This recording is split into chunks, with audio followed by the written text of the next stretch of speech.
tous et bienvenue sur une nouvelle vidéo des lectures de Pipin, j'espère que vous allez bien.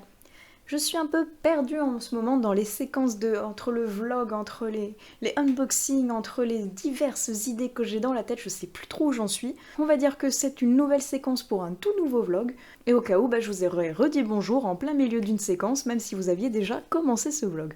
Bref, je vais prendre cette partie de vlog pour pouvoir vous parler des lectures d'octobre que j'ai pas encore eu le temps de vous présenter, parce qu'on est maintenant fin novembre, et je vais accumuler un peu trop de retard sinon. En premier lieu, je voulais vous parler de Le chat du bibliothécaire, dont je vous mets la magnifique couverture juste ici. Et oui, c'est une fois de plus la couverture qui m'a attirée, mais j'en avais également entendu parler en plutôt bien. J'ai eu des échos un peu moyens et bien, et je voulais tester parce que c'était apparemment un cozy mystery. Et comme je vous disais dans certaines vidéos précédentes, c'est un genre que je découvre cette année et que j'aime bien, donc j'ai envie d'avoir un peu plus d'arguments pour pouvoir continuer ce genre et pouvoir me dire si j'aime vraiment oui ou non, parce que pour le moment j'en avais pas lu vraiment beaucoup. Et celui-ci, je l'ai trouvé très sympa. J'ai beaucoup aimé l'enquête de ce bibliothécaire et de son chat, un grand Maine Coon, qui a l'air absolument futé et adorable. C'est vrai que le titre Le chat du bibliothécaire pourrait faire penser au fait que ce soit le chat qui devienne l'enquêteur, alors que pas du tout, le chat c'est vraiment un animal, c'est pas un cartoon ou c'est pas une personnification d'un humain dans un chat, c'est vraiment un chat et à part, entre guillemets, inspirer le bibliothécaire par des regards ou par des actions, c'est pas du tout lui qui mène l'enquête, ça va être donc le bibliothécaire qui lui va essayer de trouver des indices et de déceler qui est le meurtrier derrière cette histoire étrange. Donc c'est vrai que ça pourrait être plus le bibliothécaire mène l'enquête que le chat du bibliothécaire. Mais bon, après tout, pourquoi pas? C'est un choix comme un autre. C'est très doux, c'est très drôle, et on sent que ce personnage un peu bougon, un petit peu dépassé, un petit peu dans son quotidien qui a pas envie d'être dérangé, mais finalement, si on gratte un petit peu sous la surface, c'est quelqu'un qui est quand même très gentil, ouvert aux autres, qui certes aime bien sa simplicité de vie, avec son calme, avec ses habitudes, mais qui ne rechigne pas à aller aider les autres quand on lui demande, ou pas même d'ailleurs. Je suis curieuse maintenant de lire les autres tomes, parce que je crois que c'est devenu une série. En tout cas, le premier m'avait bien plu, et me donne envie de continuer un petit peu pour découvrir si le chat va être un petit peu plus présent, et quelles seront les nouvelles enquêtes de ce bibliothécaire. Je vais vous mettre en incrustation la vignette juste ici, parce que c'est un livre que j'ai redonné à ma mère. Il s'agissait de Après, de Stephen King, que j'ai enfin lu, depuis le temps qu'elle me l'a prêté, et que je le mets dans tous mes challenges de Pumpkin, de trucs d'horreur, de Stephen King, bref, je le mets partout et je l'avais encore jamais lu. Ça y est, c'est fait. Je rattrape mon retard Stephen King-esque. Il m'en reste encore beaucoup, mais au moins celui-ci, ça y est, je l'ai lu. Il était très sympa, et il m'a un petit peu fait penser à Sixième Sens, parce qu'on va avoir un petit garçon qui voit des fantômes, et qui ne sait pas très bien s'ils lui veulent du bien ou du mal, s'il faut les aider ou pas, et s'il faut les aider, comment il faut faire. Donc, cette vibe m'a fait vraiment penser à ce petit garçon et à Bruce Willis, qui cohabitent ensemble mais qui ne savent pas très bien ce qu'il faut faire, comment s'aider l'un l'autre avec ces visions fantomatiques. Et il y a surtout une scène où le petit garçon parle d'un cycliste qui s'est fait renverser et qu'il voit à côté de lui, alors que sa mère lui dit c'est impossible parce que l'accident a eu lieu plus loin et donc il ne peut pas voir la personne. Ça me fait vraiment penser à une scène qui est quasiment identique dans le film Sixième Sens.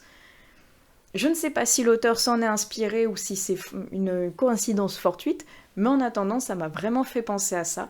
Et les vibes qui se dégagent de ce livre, qui se lit d'ailleurs très vite et très bien, parce que les chapitres sont très courts, et ils sont racontés par le petit garçon, justement. Donc, c'est une approche assez enfantine, et en même temps un petit peu sombre, parce que ça reste quand même du Stephen King. Même s'il est vraiment très abordable, je trouve celui-ci, c'est pas son meilleur, je pense, mais c'est pas le pire non plus. Il se lit au contraire très vite et très bien, avec une plume plutôt abordable, parce que comme je vous disais, c'est le petit garçon qui raconte son histoire, et il a des passages un peu sombre, un petit peu inquiétant, un petit peu enfantin, parce que comme il ne comprend pas tout ce qui se passe, il véhicule ses sensations au lecteur, et donc on passe un moment de lecture que j'ai trouvé très agréable, et qui était pareil, parfait pour la période d'octobre. Je crois que je ne vous avais pas encore parlé de la lecture commune que j'ai fait en octobre par rapport au pack de cette année parce qu'il y avait une catégorie qu'il fallait valider en faisant une lecture commune et également pour le challenge du Greek Mythology Book Challenge de Kimmy de la chaîne Kimmy Collection où pareil il fallait tester un nouveau genre et moi j'avais décidé donc la lecture commune. Et c'est les éditions Twinkle qui l'avaient organisé pendant le mois d'octobre pour pouvoir découvrir leur dernière sortie qu'il s'agissait donc de L'Esprit des cafés suspendus de Jérémy Angelo, publié donc chez et des éditions Twinkle. C'est beau, non? Oui. Oui, la couverture, mais pas que, hein, franchement, tout l'objet livre, moi je le trouve absolument somptueux, avec ses effets un petit peu argentés qui ressortent, sa couverture en espèce de faux cuir soft touch comme ça, le dos qui est magnifique quand il trône dans la bibliothèque tel un vieux livre aux allures vraiment magnifiques. L'intérieur est tout aussi beau. Les illustrations également. Le tout illustré par Laetitia Arnoux, qui est une autrice qui est également dans les éditions Twinkle.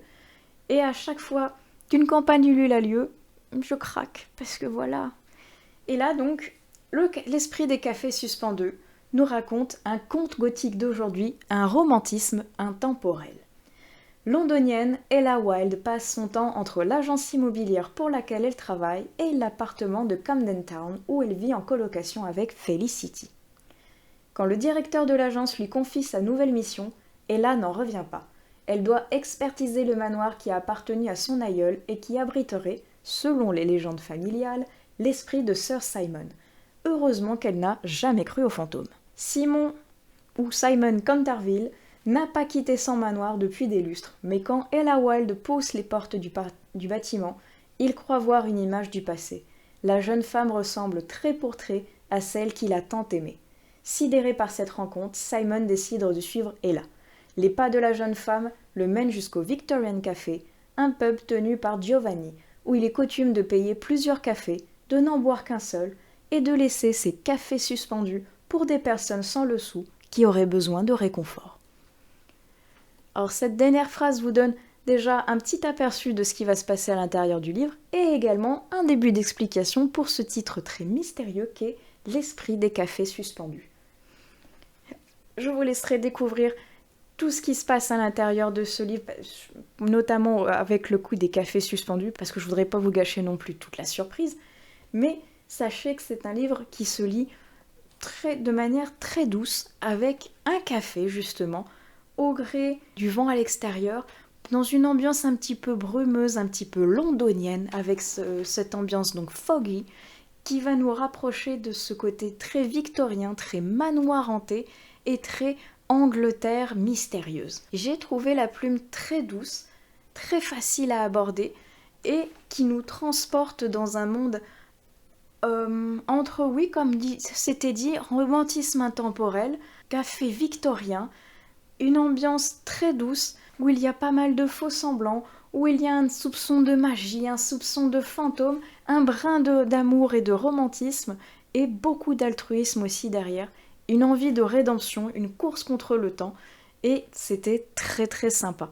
Les éditions Twinkle, ils font toujours des choses absolument magnifiques qui sortent de l'ordinaire et j'avoue que j'ai craqué déjà pour leur dernière campagne et que j'ai très hâte d'être vers le mois hivernal, voire même le cold winter, pour pouvoir découvrir leur dernière sortie. Et je vais clôturer cette première séquence en vous laissant sur les futures lectures que je vais entamer pour la semaine à venir. Je vais notamment entamer un SP avec Eden, qui a eu la gentillesse de me recontacter après que j'ai lu la duologie Rebelle. Et là, je vais découvrir son nouvel ouvrage d'ici la semaine qui arrive. Également, j'ai 2 autres livres que j'ai empruntés à ma médiathèque, un pour le plaisir et la curiosité, l'autre qui va rentrer dans le cadre du Black November. Et c'est par celui-ci que je vais commencer. Il s'agit de The Girls, de Emma Cline, publié aux éditions Quai Voltaire, je ne suppose, je ne connais pas trop cette maison d'édition. Et ça a été traduit de l'anglais par Jean Esch des États-Unis. Et celui-ci, il va être bon pour le Black November parce que ça va parler des filles qui ont été embrigadées par Charles Manson et qui ont commis des crimes en son nom. Je suis curieuse de découvrir ce que ça va donner, voir si c'est plutôt un roman ou si c'est axé journalistique, je ne sais pas encore. Donc je suis très curieuse de voir ce que ça va donner. Et celui que j'ai envie de lire par curiosité, c'est depuis que je l'ai vu dans le Plib. Mais en attendant, celui-ci n'avait pas été sélectionné parmi les finalistes, mais il me faisait terriblement envie parce que... la couverture... Parce qu'on va suivre deux enfants au destin exceptionnel, dans une ville où les fantômes du temps peuvent être envahissants. Et moi, ça me parle, cette histoire de fantômes, cette histoire de temps. Je suis très curieuse de voir ce que ça va donner. C'est écrit très gros, donc je pense que malgré le fait qu'il fasse presque 400 pages, ça va se lire assez vite, du moins je l'espère. Voilà donc les lectures avec lesquelles je vais vous laisser ici et je vous reprendrai donc dans une prochaine séquence.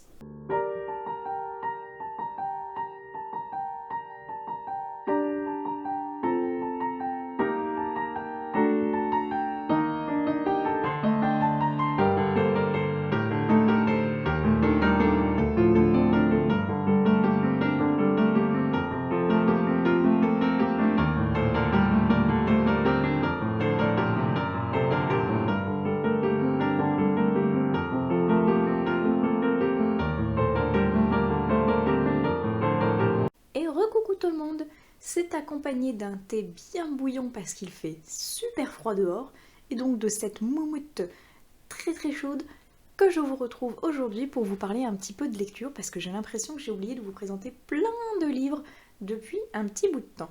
Donc on va essayer de remédier à ça en se calant bien au chaud avec une boisson et pourquoi pas même au coin du feu. Alors, je vais poser mon thé. Et je voulais vous parler en premier lieu de ce petit graphique, qui est le 5e tome de L'Éden des sorcières, toujours écrit par Yumeji et toujours publié chez Kiun dans la collection Seinen.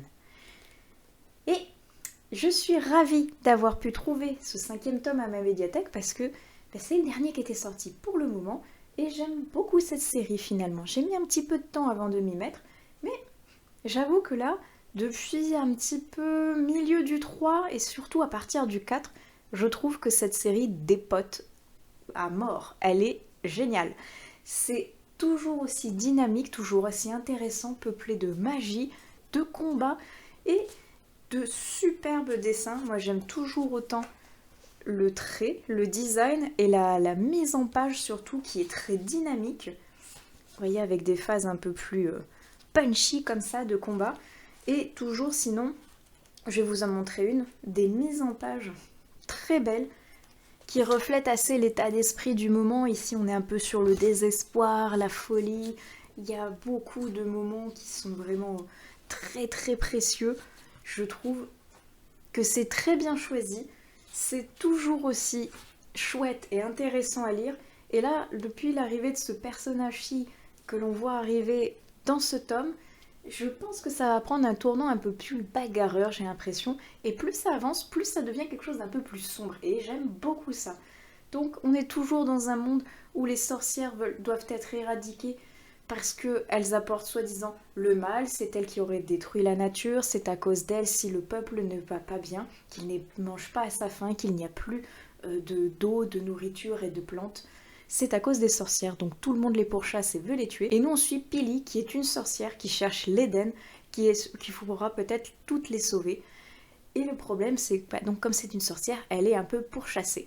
Et elle essaye en même temps d'améliorer ses dons, d'essayer d'écouter la nature, de réveiller ce pouvoir qui est enfoui en elle, tout en essayant et bien évidemment d'échapper à ceux qui veulent la tuer. Et c'est pas mal du tout. Moi j'aime bien. Le 5e tome, c'est le dernier pour le moment, j'attends le tome 6 avec impatience, mais il n'est pas sorti. Donc j'attends, il faut bien. Mais en attendant, celui-ci était vraiment très sympa.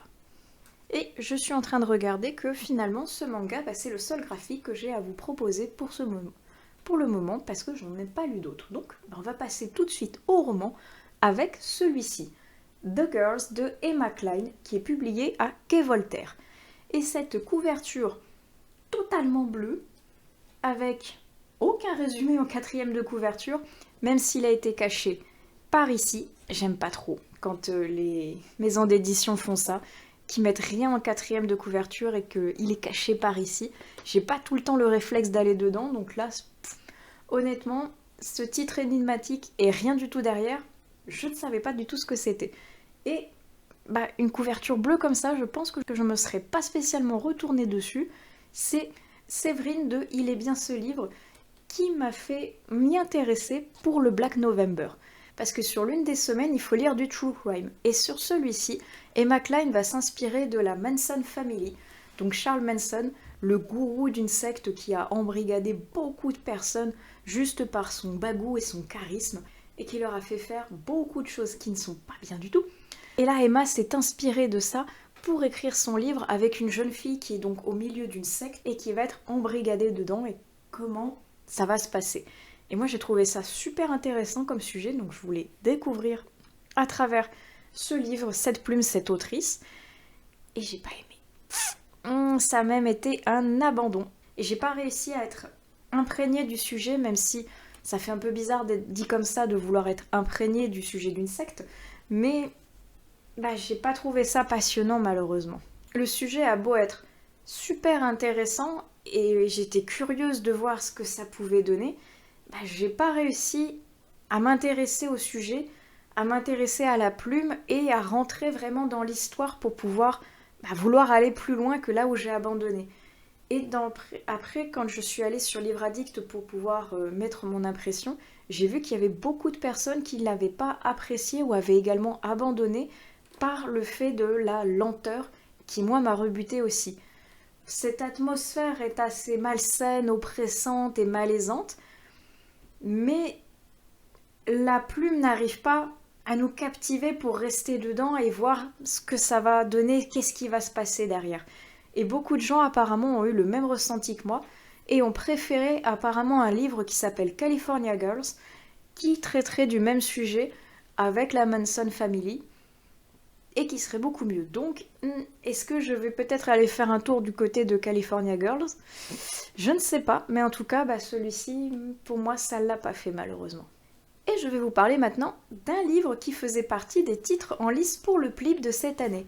Et je profite de faire cette vidéo, en parlant du PLIB, pour faire une petite aparté que, si jamais vous ne l'avez pas vu, les gagnants ont été annoncés dans la catégorie Young Adult Jeunesse et Adulte. Ça y est, ils ont été dévoilés. Et je suis aux anges pour les deux catégories parce que ce sont mes deux chouchous qui ont gagné. C'est-à-dire que Young Adult Jeunesse, c'est Tiziri d'Alexiane Delis qui l'a emporté, et côté adulte, c'est Alfie de Christopher Bouy. Les deux pour lesquels j'avais voté. Donc j'étais plus que ravie. J'ai adoré les autres lectures qui étaient en lice, mais c'était vraiment eux mes deux petits chouchous. Donc voir les deux arriver à la première place du podium, j'étais plus que ravie. Et donc, le livre du PLIB que je voulais vous présenter, c'est celui-ci, Les Errantes de Joe Witek, qui est publié chez Actes Sud Junior. Et celui-ci, je voulais le lire parce que la couverture très fantomatique, avec les reflets, ça le fait encore plus, m'inspirait justement la période un petit peu spooky, Halloween, tout ça. Et j'avais très envie de le découvrir, parce que j'avais 2 sons de cloche en retour, donc je voulais voir ce que ça donnait. Ça se lit très vite honnêtement parce que comme c'est Actes Sud Junior, la mise en page, vous voyez, est très claire, très aérée, donc ça se lit très bien et très vite. Et on va parler de fantômes, comme le titre et la couverture l'indiquent, avec le destin de 3 jeunes filles qui vont se retrouver croisées parce qu'elles vont se retrouver voisines de palier au 6e étage d'un immeuble un petit peu délabré. L'une est streameuse sur internet et propose à ses abonnés de suivre ses séances de jeux vidéo en ligne en direct. Une autre est artiste et la dernière est extrêmement croyante, très très pieuse, très religieuse. Et ces 3 destins de ces 3 filles qui ne se connaissent absolument pas va se retrouver liées à des fameux revenants. Et c'était pas mal du tout. J'ai trouvé l'idée très sympa, bien que par moments pas trop aboutie. J'aurais voulu aller encore plus loin dans l'histoire de ces fameux revenants et pas rester axé uniquement sur les filles du présent, on va dire. Je voulais en savoir vraiment plus sur ces fantômes du passé et je trouvais qu'on n'avait pas encore assez appuyé sur le sujet. Mais sinon, c'était très sympa et j'ai adoré un clin d'œil à Project Zero qui est fait dans ce livre par rapport aux fantômes justement, et c'est un de mes jeux vidéo préférés de tous les temps. un survival game que j'adore, où justement le but est de survivre face à des fantômes, mais avec un appareil photo. Et j'ai trouvé le clin d'œil original, étonnant, parce que c'est la première fois que je vois quelqu'un faire référence à ce jeu qui, j'ai pas l'impression, est très connu, et pourtant que j'adore. Donc franchement, le voir à l'intérieur m'a procuré la plus grande joie, et ça m'a d'ailleurs inspiré un réel qui, je pense, sera sorti sur Instagram au moment où cette vidéo sera postée, voire peut-être même un short sur YouTube, je ne sais pas encore. Bref, en attendant, c'était une lecture intéressante, pas trop spooky en soi parce qu'on est dans du young adulte et honnêtement, moi, il me faut vraiment de l'extrême entre guillemets pour me faire peur en version papier plutôt qu'en version film. Déjà qu'en version film, il m'en faut pas mal pour que j'ai peur, alors en livre, il faut un level au-dessus pour que je frissonne. Là, à la rigueur, peut-être des passages un petit peu malaisants, mais guère plus. Mais c'était quand même très sympa à découvrir, surtout pour la période un petit peu spooky du mois d'octobre et vers Halloween. J'ai également lu un SP dont je vous mets la couverture juste ici, Jane Eyre de Agathe Roméo, publié aux éditions Cadaline. Édition que je remercie pour m'avoir envoyé ce SP et me l'avoir fait découvrir. Je n'ai pas lu l'œuvre originale des sœurs Brontë, donc je suis partie avec un œil vraiment neuf sur la découverte de cette lecture qui est une romance assez douce et plutôt contemporaine dans le monde des chevaux. Parce qu'on va suivre Jeanne de sa plus tendre enfance jusqu'à son âge adulte, où elle va avoir une enfance un petit peu compliquée parce qu'elle aura perdu ses parents, elle va être recueillie par son oncle et sa tante, oncle qui va décéder à peu de temps après, et au final, elle va rester vraiment qu'avec sa tante et avec ses cousins et cousines qui ne l'aiment pas. Donc ils vont lui faire vivre un calvaire, un petit peu à la malheur de Sophie, vous voyez. Donc elle est brimée, elle est privée de tout, il n'y en a que pour ses cousins et cousines. Sa tante la déteste parce qu'elle détestait ses parents, et il n'y a rien qui va, et il n'y a rien qui va pour cette pauvre Jeanne. Jusqu'au jour où sa tante a décidé de la mettre dans une pension, et là Jeanne voit l'ultime sévice certes, mais également un moyen de s'échapper de cette dure réalité, en mettant de la distance entre elle, sa tante et ses cousins qu'elle ne supporte pas, et d'autant plus que, à côté de cette pension, il y a un centre d'équitation, et là, elle va se trouver une passion pour les chevaux, pour ce monde équin, et elle va petit à petit essayer d'apprendre à aller mieux, à ressentir d'autres émotions que la colère, la haine ou la tristesse et la peur. Elle va essayer de s'ouvrir aux autres, et par le biais de ces animaux, elle va apprendre la douceur, la tendresse et d'autres émotions positives. Et on va suivre son évolution, donc, à travers les chevaux, de son enfance pendant sa scolarité jusqu'à l'âge adulte où elle va devenir monitrice d'équitation dans un grand domaine où elle doit apprendre à monter à cheval pour faire des compétitions à une jeune fille dont le père ne va pas la laisser bien évidemment indifférente. Et cette romance était assez douce, bien qu'en retrait par rapport au texte, ce que j'ai plutôt apprécié vu que, si vous me suivez depuis longtemps sur cette chaîne, vous savez que la romance et moi, c'est pas trop ça. Donc là, le fait que ce soit pas la romance au centre de l'histoire, mais plutôt les chevaux, et ben ça m'a convenu. C'était vraiment très sympa, avec une plume qui est assez douce, qui permet de faire évoluer un personnage par la douceur des animaux, et notamment celle des chevaux, qui sert vraiment de thérapie plutôt que de compagnon. Bien qu'il soit là également en tant que compagnon de jeu ou pour pouvoir faire des compétitions, des balades et tout, certes, mais c'est vraiment aussi un côté très médical qu'il y a derrière, entre guillemets, pour pouvoir sauver et soigner le corps et l'esprit. Et c'était très sympa. La plume est douce, elle se laisse lire très facilement, elle nous enveloppe dans un écrin animalier qui est très sympa, surtout si on aime bien sûr les chevaux. Et moi, comme j'aime beaucoup ces animaux, il s'est passé tout seul. Je n'ai pas vu défiler les lignes, ce qui est un bon point parce que, comme je vous dis, moi, la romance, c'est pas ça. De ce côté-là, il y avait un petit peu de la facilité, je trouvais, parce que il y a des déboires qui font que l'histoire va avancer, mais pour que l'histoire avance aussi, il va falloir le pardon ou il va falloir de la rédemption, et ça va un petit peu trop vite, trop facilement pour moi. Mais après, c'est un choix de l'autrice qui est tout à fait convenable également, puisque ça fait avancer l'histoire, et de manière assez logique également. Donc, c'était pas mal du tout. Et si on aime justement ces animaux, que sont les chevaux, je pense que ce roman sera fait pour vous. J'ai également lu le dernier roman de Tina Muir. Je vous mets la magnifique couverture juste ici, La Chambre d'Améthyste. Ça faisait un bout de temps que je l'attendais celui-ci, et quand il est sorti, eh bien, je l'ai acheté directement. Bon, j'ai mis un petit peu de temps pour le sortir de ma palle, il est vrai, mais ça y est, je l'ai lu, et je voulais le lire pareil dans cette période un petit peu magique, pas spooky, mais un petit peu ésotérique, on va dire, parce qu'on va parler de magie, de sorcières en Écosse, le tout mixé avec de la mythologie grecque pour mon plus grand plaisir. Donc là, autant vous dire que l'Écosse, j'aime beaucoup, je signe. La mythologie grecque, j'aime beaucoup, je signe. Et on va être un petit peu dans un côté fantomatique, donc j'aime beaucoup également, je signe. Et le côté un petit peu sorcière mais réaménagé, c'était pas mal non plus. J'ai vraiment beaucoup aimé ces nombreuses idées qu'avait Tina, qu'elle a mélangées et concoctées pour créer la chambre d'Améthyste. Parce qu'on va être sur deux personnages très intéressants.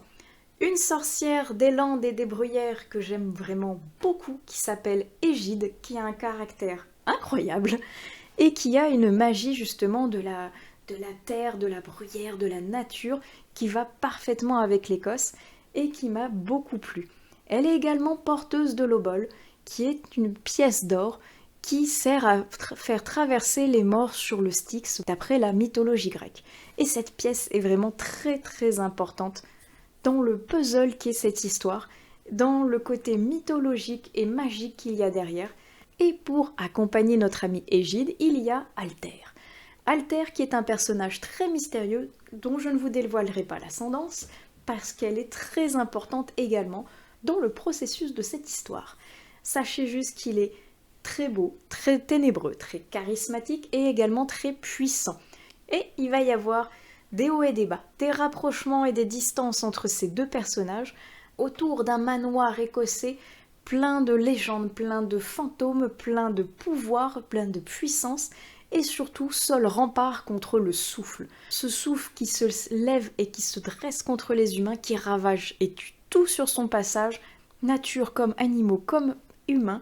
Et peut-être que les personnes qui résident à l'intérieur de ce château pourraient être la clé pour libérer le monde de ce souffle, dont le seul but est de dévaster l'humanité tout entière. Je ne vous en dis pas plus, je vous laisse découvrir ce que Tina a réussi à concocter dans cette incroyable aventure qui m'a beaucoup plu, surtout par le côté, comme je vous disais, mélange entre Écosse, magie, fantôme et mythologie. C'était vraiment des idées incroyables. Elle a réussi à retranscrire un petit peu les mythes et légendes des deux pays, on va dire, et à le refaire à sa sauce avec des détails incroyables qui nous font vivre l'aventure comme si on y était. Et ça me donne envie d'aller visiter un petit château hanté en Écosse, oui oui oui, parce que j'ai vraiment beaucoup aimé. Donc n'hésitez pas à aller checker ce petit e-book très sympa, et si jamais il vous plaît ou que vous avez la patience d'attendre la version papier, elle arrive normalement au printemps 2024. Et je vais m'arrêter ici pour l'update lecture. Les autres que je suis en train de lire, je vais les garder pour d'autres vidéos parce qu'on est dans du thriller et ça ira bien dans une version bilan du Black November. En lecture en ce moment, je suis également sur un thriller, donc je vous en parlerai très prochainement. Et la prochaine que je vais commencer, il s'agira de cette petite merveille, toute shiny là aussi, qui faisait partie du Plib de 2022 également. Il s'agit de Dans la cité électrique, le tome 1, Le cercle des veilleurs de Sarah Andress. Et c'est publié chez Gallimard Jeunesse. Et il me faisait vraiment envie, parce que déjà, la couverture, et parce que là aussi on va être dans un Londres un petit peu fantomatique, donc ça restait bien dans la thématique un petit peu spooky, fantôme, et on était dans l'Écosse juste avant, on va basculer dans l'Angleterre à présent. On reste un petit peu dans la même vibes, même si là on va basculer dans du jeunesse. Donc je suis curieuse de voir ce que ça va donner, il m'intrigue vraiment beaucoup. Et je vais vous laisser avec ce petit roman-ci dans cette séquence et on se retrouvera dans une autre plus tard.